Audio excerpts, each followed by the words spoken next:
सुत्केरी अवस्थामा सुत्केरी आमालाई पोस्टपार्टम डिप्रेसन हुने चान्स बढी नै हुन्छ। त्यो कुरा नहोस् भन्नको लागि चाहिँ परिवारले नै साथ सपोर्ट दिनुपर्ने हुन्छ हैन। पहिलो कुरा त आफ्नो हस्बेन्डले सपोर्ट दिनुपर्ने हुन्छ, किनकि पोस्टपार्टम डिप्रेसन चाहिँ कतिपय इन्डाइरेक्टली चाहिँ परिवारको कारणले, हस्बेन्डको कारणले पनि हुनसक्छ। बच्चा एकछिन रोयो भन्दैमा आमालाई नै दोष दिने काम पनि गर्नु हुँदैन क्या। त्यस्तो कतिपय फ्यामिलीमा त्यस्तो हुन्छ।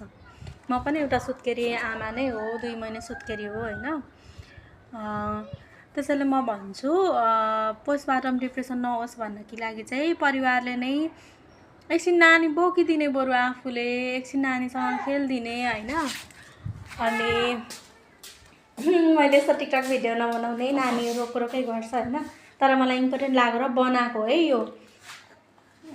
त्यसमा म आफै पनि झन् परेको छु क्या। पोस्टपार्टम डिप्रेसनमा म गइसकेको मान्छे भन्दा नि हुन्छ। मलाई मर्न मन लाग्थ्यो कति, घरिघरि अब खोलाको छेउमा हुँदा नानी लिएर मलाई आफै हाम फाल्न मन लाग्थ्यो। त्यसमा परिवारको पनि गल्ती हुन्छ क्या। मलाई मेरो हस्बेन्डले साथ र सपोर्ट दिनुभएको, कति धेरै साथ सपोर्ट दिनुभएको क्या। नानीलाई केयर गरिदिने, नानीलाई टाइम दिने, मलाई टाइम दिने, घरिघरि आफैलाई पनि कतै गएर घुमेर आइज भनेर छोडिदिनुहुन्छ।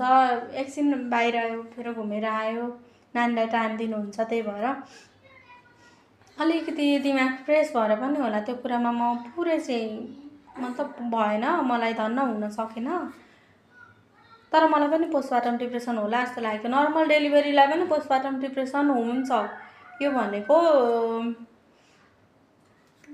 बच्चालाई रातभरि टाइम दिनुपर्छ, आफ्नो निन्द्रा खराब हुन्छ, त्यो कारणले पनि हुन्छ। अर्को भनेको परिवारले के चिज गरिराख्यो हैन, बच्चा किन सम्हाल्न नसकेको, बच्चा किन नहेरेको, नानी किन रुँदैछ हैन, आमाले चाहिँ फल्ना कुरा खाएर नानी बिरामी भएको जस्ता अनेक कुराहरूले आमालाई दोष दिनको कारणले गर्दाखेरि चाहिँ पोस्टपार्टम डिप्रेसन हुनसक्छ। र त्यस्तो नहोस् भन्नको लागि हजुरहरूले पनि आफ्नो परिवारमा कोही सुत्केरी आमा हुनुहुन्छ भने उहाँलाई केयर दिनुहोस् क्या।